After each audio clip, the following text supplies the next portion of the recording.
أعوذ بالله من الشيطان الرجيم. بسم الله الرحمن الرحيم.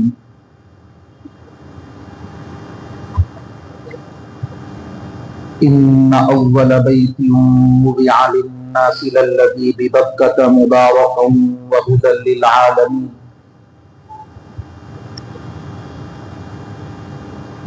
فيه آيات بينات مقام إبراهيم ومن دخله كان آمنا ولله على الناس حج البيت من استطاع إليه سبيلا ومن كفر فإن الله غني عن العالمين. صدق اللہ العظیم. معزز حاضرین، محترم خواتین اور عزیز بچوں، السلام علیکم ورحمۃ اللہ وبرکاتہ. پچھلی مجلس میں سورہ آل عمران کی جن آیتوں کا مختصر خلاصہ اور وضاحت آپ کے سامنے پیش کی گئی تھی،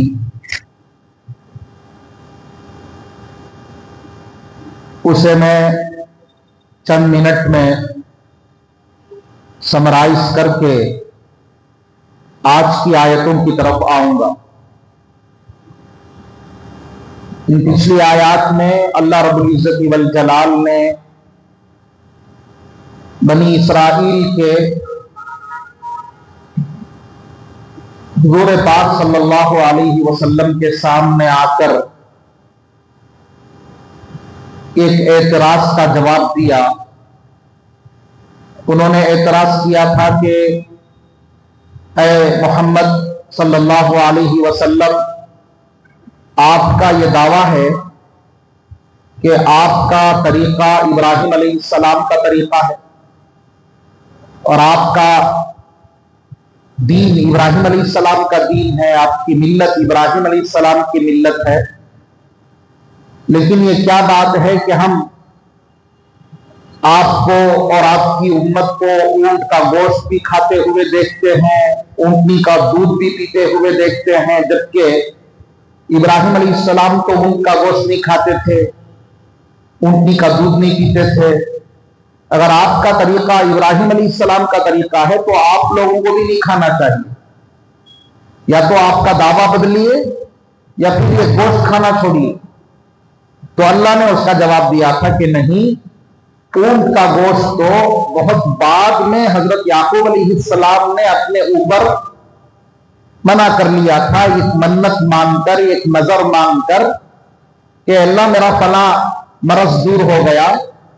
ان کو یہ کمر سے نیچے کے حصے میں بے حد تکلیف، بے حد درد کا مرض تھا. اسے عرق النساء عربی میں کہا گیا. حضرت نے منت مانی کہ اگر وہ مرض میرا دور ہو گیا تو میری سب سے پسندیدہ چیز جو مجھے سب سے زیادہ مرغوب ہے، میں سب سے زیادہ پسند سے جو کھاتا ہوں وہ کھانا چھوڑ دوں گا. اور ان کو سب سے زیادہ پسند تھا ان کا گوشت. انہوں نے اس وجہ سے اس کو چھوڑا تھا. اور بعد میں بنی اسرائیل پر بھی وہ ممنوع ہو گیا. لیکن ابراہیم علیہ السلام تو ان سے بہت پہلے کے ہیں. حضرت ابراہیم علیہ السلام حضرت یعقوب علیہ السلام کے دادا ہیں. ان پر کبھی ان کا گوشت منع نہیں تھا، وہ کبھی ان کے گوشت سے پرہیز کرنے والے نہیں تھے. لہذا ان مدینے کے یہودیوں کا آپ سے آ کر کے یہ کہنا کہ آپ کا طریقہ ابراہیم علیہ السلام کا طریقہ اگر ہے تو پھر اونٹ کھانا چھوڑ دیجیے، اونٹ کا گوشت مت کھائیے کیونکہ ابراہیم علیہ السلام بھی نہیں کھاتے تھے، یہ غلط. اگر تم اپنے دعوے میں سچے ہو اے یہود تو تم تورات لا کر دکھاؤ مجھے کہ کب سے وہ حرام ہوا. وہ تو یعقوب علیہ السلام کے زمانے سے حرام ہوا، اس سے پہلے حرام نہیں تھا. اللہ کے خلاف ایسی بات بولنا جو اللہ نے حرام نہیں کی، یہ کہنا کہ اللہ نے فلاں چیز کو حرام کر دیا، یہ اللہ پر بہت بڑی تہمت، اللہ پر بہت بڑا الزام ہے، ایکوزیشن ہے، اور اللہ تعالیٰ اس سے سخت ناراض ہوتے ہیں، کیونکہ حرام کرنا صرف اللہ کا کام ہے، حلال کرنا بھی صرف اللہ کا کام ہے۔ ہم چیزوں کو حلال نہیں کر سکتے، چیزوں کو حرام بھی نہیں کر سکتے۔ جو اللہ نے حلال کیا وہ حلال ہے، جو اس نے حرام کیا وہ حرام۔ حاضرین گرامی، اونٹ کا گوشت حلال تھا حضرت ابراہیم علیہ السلام پر بھی، اور ہمارے نبی صلی اللہ علیہ وسلم پر بھی، اور قیامت تک انشاءاللہ حلال رہے گا، اور اونٹنی کا گوشت بھی قیامت تک انشاءاللہ حلال اور جائز رہے گا۔ ان کے کہنے سے، ان کے اعتراض کرنے سے کچھ بھی ہونے والا نہیں۔ حضرت ابراہیم علیہ السلام کے بارے میں ہر مذہب والے یہ کہتے ہیں کہ وہ ہمارے مذہب والے ہیں، یہودی کہتے ہیں وہ یہودی ہیں، عیسائی کہتے ہیں وہ عیسائی ہیں، اور مشرکین کیا کہتے ہیں معلوم؟ مشرک، نعوذ باللہ۔ تو اللہ نے کہا کہ نہیں، حضرت ابراہیم تو سارے غلط مذہبوں سے ہٹ کر ایک سچے مذہب کی طرف متوجہ ہونے والے تھے، سارے باطل طریقوں سے ہٹ کر ایک برحق طریقے کی طرف وہ متوجہ ہونے والے تھے۔ ایسے آدمی کو کہتے ہیں حنیف، جو سارے غلط راستوں سے ہٹ کر ایک صحیح راستے کو پکڑ لے، سارے باطل طریقوں سے ہٹ کر ایک حق راستے کو جو فالو کر لے، اسے عربی میں کیا کہتے ہیں؟ حنیف۔ اور یہ ابراہیم علیہ السلام کا ٹائٹل ہے، قرآن نے بارہا ان کو حنیف کہا، یعنی وہ سارے غلط مذہبوں سے ہٹنے والے اور ایک سیدھے راستے اور صحیح مذہب کی طرف متوجہ ہونے والے۔ اور اللہ نے صاف منع کر دیا کہ نہ وہ یہودی تھے، نہ وہ عیسائی تھے، نہ وہ مشرک تھے، جیسے ہم پہلے بھی پڑھ کر آئے ہیں، ما کان ابراہیم یہودیا ولا نصرانیا ولکن کان حنیفا مسلما وما کان من المشرکین۔ ابراہیم نہ یہودی تھے نہ عیسائی تھے، لیکن وہ مسلمان تھے، حنیف تھے۔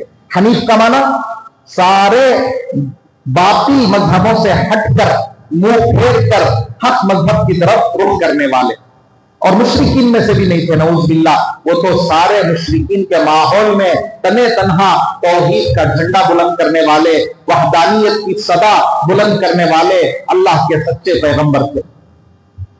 حاضرین گرامی، اسی سے ایک مسئلہ بھی بتایا گیا تھا کہ ہم حلال چیز کو اپنے آپ پر حرام نہیں کر سکتے۔ آپ منت مان کر بھی کوئی چیز اپنے اوپر حرام نہیں کر سکتے کہ میرا فلاں کام ہو گیا تو میں یہ چیز کھانا چھوڑ دوں گا، اگر فلاں چیز میری نہیں ہوئی تو میں اس چیز سے ہمیشہ کے لیے میں توبہ کر لوں گا۔ مطلب کھانے پینے کی چیزوں سے آپ اس طرح اپنے آپ کو روک نہیں سکتے جسے اللہ نے حلال کیا ہے۔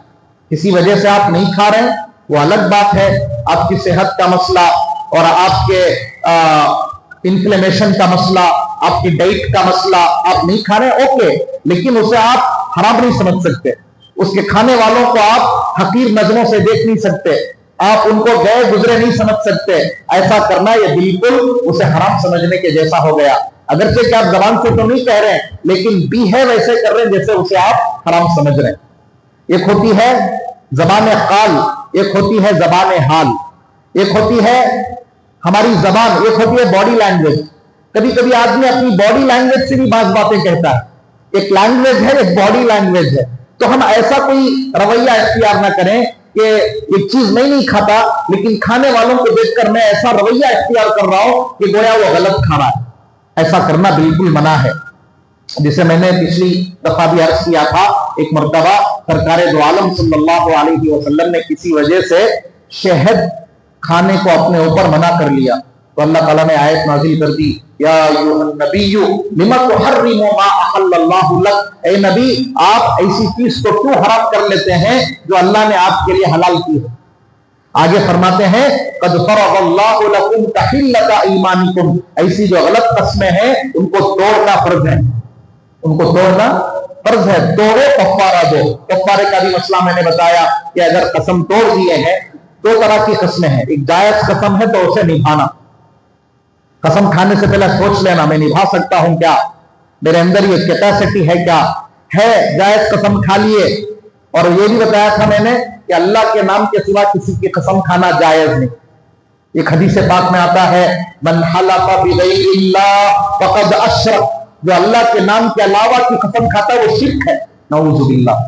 تو اللہ کے نام کے علاوہ دوسری چیزوں کی قسم نہیں کھانا ہے. کعبے کی قسم، بچوں کی قسم، ماں باپ کی قسم، قرآن کی قسم. یہ جو رواج ہے نا یہ غلط کھانا ہی ہے. آپ کو قسم کھانے ہی کا جو ہے آپشن آ گیا ہے تو آپ اللہ کے نام کی قسم کھا سکتے ہیں. اب اگر جائز قسم ہے تو اسے نبھانا ہے. اگر آپ نبھا نہیں پائے، توڑ دیے تو کفارہ دینا ہے. اور اگر قسم ہی ناجائز ہے فوراً توڑو. ناجائز قسم کو 1 منٹ بھی باقی نہیں رکھنا، 1 دن بھی نہیں چلانا اسے. میں فلاں سے بات نہیں کرتا، فلاں کے گھر میں نہیں کھاتا، ان کے گھر میں قدم نہیں رکھتا، ان کا منہ نہیں دیکھتا. یہ سب غلط قسمیں ہیں. ان کو توڑو اور اس کا کفارہ دو. کفارہ کیا ہے؟ 10 مسکینوں کو کھانا کھلانا 2 ٹائم کا. 2 ٹائم کا کھانا نہیں کھلا سکتے، صدقہ فطر کی مقدار میں ان کو دے دینا. آج کل 100 روپے 125 روپے جو اس کی مقدار ہے وہ 10 مسکینوں کو دے دیا. پورا ملا کر 1 مسکین کو نہیں دے سکتے. 1000 روپے پورا 1 مسکین کو دے رہے نہیں، 10 کو دینا. الگ الگ 10 کو دینا پڑے گا. 100 روپے پر ہیڈ 10 لوگوں کو دینا. یا ان کا ایک جوڑا بنانا، 10 جوڑے. یہ نہیں کر سکتے. غلام باندھیوں کا زمانہ تھا تو غلام بھی آزاد کر سکتے تھے. اب وہ زمانہ نہیں ہے. اگر کسی کے پاس نہ کھانا کھلانے کی طاقت ہے، نہ کپڑا بنانے کی طاقت ہے، غلاموں کا تو زمانہ ہی نہیں ہے. 3 روزے رکھتے وہ لگاتار. ایک بار شروع کیا تو 3 روزے لگاتار رکھتے، بیچ میں وہ بریک نہ کرے، ورنہ پھر شروع سے کرنا پڑے گا، رینیو کرنا پڑے گا. یہ قسم کا کفارہ ہے. تو ناجائز قسم نہیں کھانا ہے، کھا لیے تو فوراً توڑنا ہے، کفارہ دینا ہے. اور جائز قسم اگر کھا لیے تو اسے نبھانا ہے. اور قسم اللہ کے نام ہی کی کھانے کی اجازت ہے. غیر اللہ کی قسم نہیں کھا سکتے. کسی غیر اللہ کی قسم کھانے کو شرک کا درجہ اور شرک کے برابر قرار دیا گیا ہے. اور جانتے ہیں شرک کتنا خراب ہے. شرک کی معافی اللہ کے پاس نہیں ہوتی. اللہ بڑے سے بڑے گناہ کو معاف کر دیتے ہیں لیکن شرک کو اللہ معاف نہیں کرتے. شرک ناقابل معافی جرم ہے، نان ایکسکیوزیبل یہ آفنس ہے اللہ کے نزدیک، یعنی اس میں معافی نہیں. اسی لیے شرک کے، کفر کے چھوٹے سے چھوٹے عمل سے بھی مجھے اور آپ کو بچنا ہے. پھر اللہ تعالیٰ ہمارے دوسرے گناہوں کو اللہ چاہے تو معاف کر سکتے ہیں. بہت ساری ہماری نیکیاں ہمارے گناہوں کو معاف کرا دیا. ابھی ہم نے نماز پڑھی نا، ہمارے بہت سارے گناہ معاف ہو گئے. وضو کیا نا ہم نے، اس میں بہت سارے گناہ ہمارے معاف ہو گئے. صدقہ دیتے ہیں، بہت سارے گناہ معاف ہو گئے. بہت سے ہمارے احباب بزرگار چل کر مسجد کو آئے نا، چل کر آنے میں بہت سارے گناہ معاف ہو گئے. اب بہت سے لوگ عشاء سے پہلے 10 منٹ پہلے آ کے بیٹھ جاتے ہیں انتظار کرتے ہوئے. نماز کا انتظار کرنے میں بہت سارے گناہ معاف ہو جاتے ہیں. تو اللہ گناہ معاف کرتے رہتے ہیں لیکن شرک سے بچنا. شرک معاف نہیں ہوتا. اسے توبہ کرنا اور توبہ کرنے کے بعد پھر کبھی اس کی طرف نہیں کھٹکنا. اسی لیے شرک سے، کفر سے بچیں. باقی گناہوں سے بھی بچنا ہے. خدا نہ خواستہ انسان ہونے کی وجہ سے گناہ ہو گئے تو ہمارے اعمال کی برکت سے وہ گناہ معاف ہوتے رہتے ہیں. اور ویسے بھی ہم نمازوں کے بعد بھی دعا کرتے ہیں، گناہوں کی معافی بھی چاہتے ہیں. اللہ کی ذات سے امید ہے اللہ تعالیٰ گناہوں کو معاف کریں گے. تو کوشش یہ ہونی چاہیے کہ کفریہ شرکیہ گناہوں سے بچ جائیں، چھوٹے سے چھوٹا ہی کیوں نہ ہو. جیسے میں نے آج کی مثال میں کہا، اللہ کے علاوہ کی قسم کھانا یہ بھی شرک کا کام ہے. من حلف بغیر اللہ فقد اشرک، جس نے اللہ کے غیر کی قسم کھائی تحقیق اس نے شرک کیا. حدیث پاک، یہ حدیث کا جو ہے فرمان.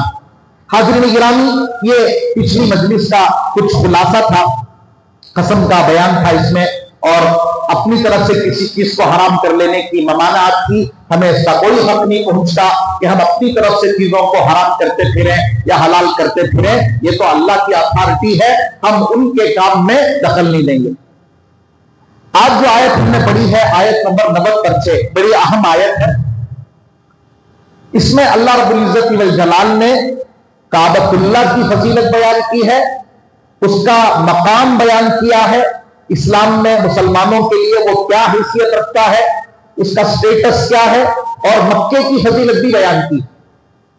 ہم جانتے ہیں کہ ہمارے لیے دنیا کی جتنی بھی زمینیں ہیں، جتنے بھی علاقے ہیں، سب سے زیادہ فضیلت والا، مقدس، پاکیزہ وہ مکہ مکرمہ ہے. اس کے بعد مدینہ المنورہ ہے، اس کے بعد بیت المقدس.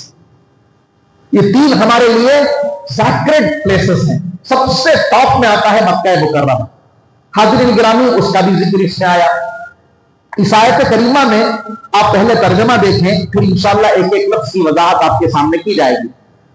اللہ فرما رہے ہیں، ان بے شک اول بیت وہ سب سے پہلا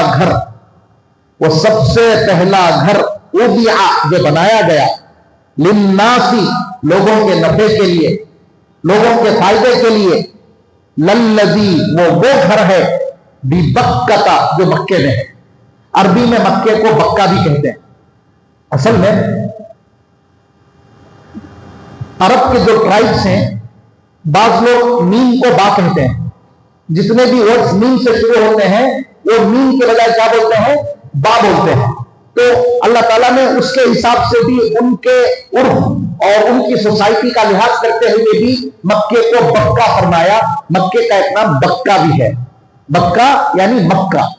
تو اللہ کیا فرما رہے ہیں؟ بے شک وہ سب سے پہلا گھر جو بنایا گیا لوگوں کے نفع کے لیے، فائدے کے لیے، وہ گھر ہے جو مکہ مکرمہ میں ہے۔ اس سے کیا بات سمجھ میں آئی؟ کہ دنیا میں لوگوں کے نفع کے لیے بنایا جانے والا سب سے پہلا گھر کون سا ہے؟ کعبۃ اللہ۔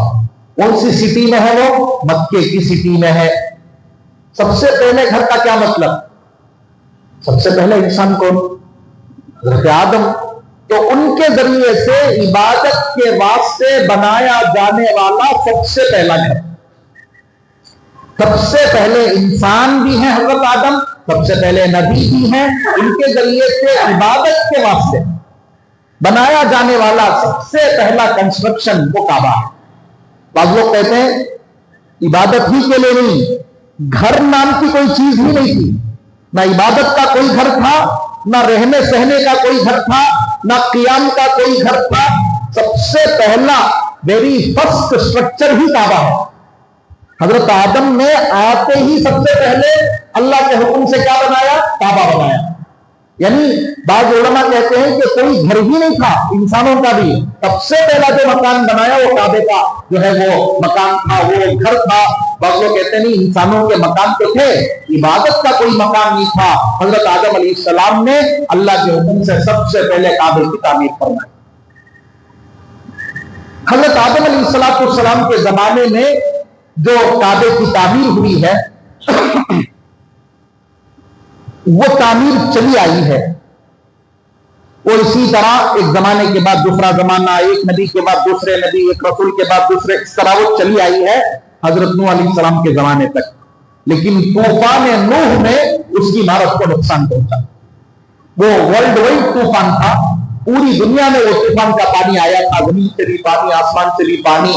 صرف وہی انسان باقی تھے جو کشتی نوح میں سوار تھے، نوح علیہ السلام کی کشتی میں سوار تھے، باقی کوئی انسان بھی نہیں بچے۔ تو اس کا اثر کعبے کی دیواروں اور بلڈنگ پر بھی ہوا، وہ گر گئی۔ اب اسے دوبارہ تعمیر کرانے کے لیے اللہ تعالیٰ نے حضرت ابراہیم علیہ السلام کو حکم دیا۔ حضرت جبرائیل امین کے ذریعے سے وہ لوکیشن دکھایا حضرت ابراہیم علیہ السلام کو۔ جب وہ اپنی اہلیہ اور اپنے دودھ پیتے چھوٹے بچے کو چھوڑنے گئے تھے نا، کہاں؟ مکہ مکرمہ میں، تو وہاں وہ جگہ بھی دکھائی کہ یہاں کیا تھا؟ کعبہ تھا۔ بتائے تھے، ابھی تعمیر کا حکم نہیں دیا، وہ لوکیشن بتا دیے۔ جب دوبارہ آتے جاتے رہے ابراہیم علیہ السلام 12-13 سال کے ہوئے، تب دونوں کو حکم دیا کہ آپ یہاں اس لوکیشن میں دوبارہ خانے کعبہ کی دیواروں کو بلند کریں۔ چنانچہ باپ بیٹے نے مل کر دوبارہ خانے کعبہ کی دیواروں کو بلند کیا اور اس کا جو ہے پورا جو ہے نیو کنسٹرکشن ہوا۔ اس زمانے میں حضرت ابراہیم علیہ السلام نے 2 دروازے رکھے تھے کعبے کے، ایک دروازہ اور اس کے اپوزٹ میں بیک سائڈ دروازہ، یعنی ایک طرف سے آئے تو دوسری طرف سے ایگزٹ، ایک طرف سے انٹری اور اس کے بیک سائڈ سے ایگزٹ، اس طرح بنایا تھا۔ اور ڈور زمین کو ٹچ ہوتا تھا، ایسا نہیں جیسے آج کل ہائٹ میں ہے نا، ایسا نہیں تھا ڈور، بلکہ زمین کے نیچے۔ اور جو حتیم کا آپ نے فوٹو میں اور جو کعبے کو گئے ہیں عمرہ حج میں حتیم، وہ پہلے کعبے کی عمارت کے اندر آتا تھا۔ حضرت ابراہیم علیہ السلام کا کنسٹرکشن ویسا تھا۔ پھر حضرت ابراہیم علیہ السلام کے زمانے کے بعد عرب کی ایک قوم جرہم قبیلے کی، ان کے زمانے میں بھی دوبارہ بنانے کی نوبت آئی، تو انہوں نے بھی جیسے ابراہیم علیہ السلام نے بنایا تھا ویسے بنایا۔ اس کے بعد چلتا رہا، وہ ایک اور زمانہ آیا تو ایک اور قوم تھی عمالقہ، ان کو ضرورت پڑی کہ دوبارہ کعبے کو جو ہے بنائے نئے سے، انہوں نے بھی بنایا۔ وہ بھی ابراہیم علیہ السلام کے اسٹائل کو فالو کیے، 2 ڈور رکھے اور ڈور زمین کے لیول میں رکھے، اس طرح چلتا رہا، حتیٰ کہ وہی تعمیر حضرت محمد صلی اللہ علیہ وسلم کے زمانے تک بھی چلی جب آپ کی عمر شریف 35 برس کی تھی، ابھی نبی نہیں بنے تھے آپ۔ تو قریش مکہ نے طے کیا کہ ذرا خانہ کعبہ کی دیواریں ذرا کیا ہو گئی ہیں، بوسیدہ ہو گئی ہیں، ذرا اس میں خلل آ گیا ہے، دراریں آ گئی ہیں، اس میں کریکس آ گئے ہیں، ذرا اس کو بنانا ہے۔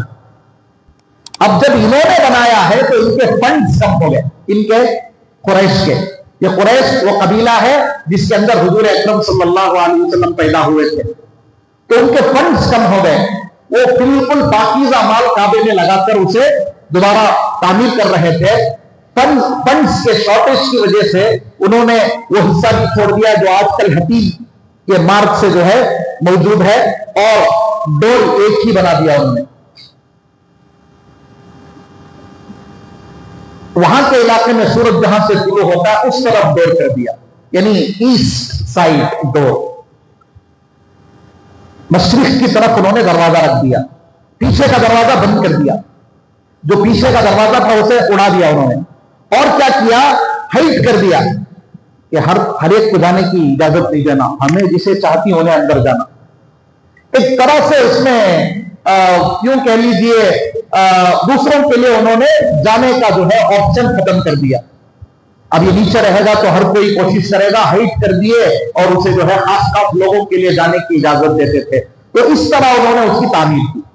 اور وہی وہ سال ہے جس میں حجر اسود رکھنے کے لیے لڑائیاں ہوئی، تو آپ صلی اللہ علیہ وسلم نے فیصلہ فرمایا، پورے قبیلے والوں کو لیا اور ایک رومال میں حجر اسود رکھے اور حجر اسود کو لے جا کر حجر اسود کی جگہ فکس کیا، تو جو جنگ ہونے والی تھی وہ جنگ کیا ہو گئی، ٹل گئی۔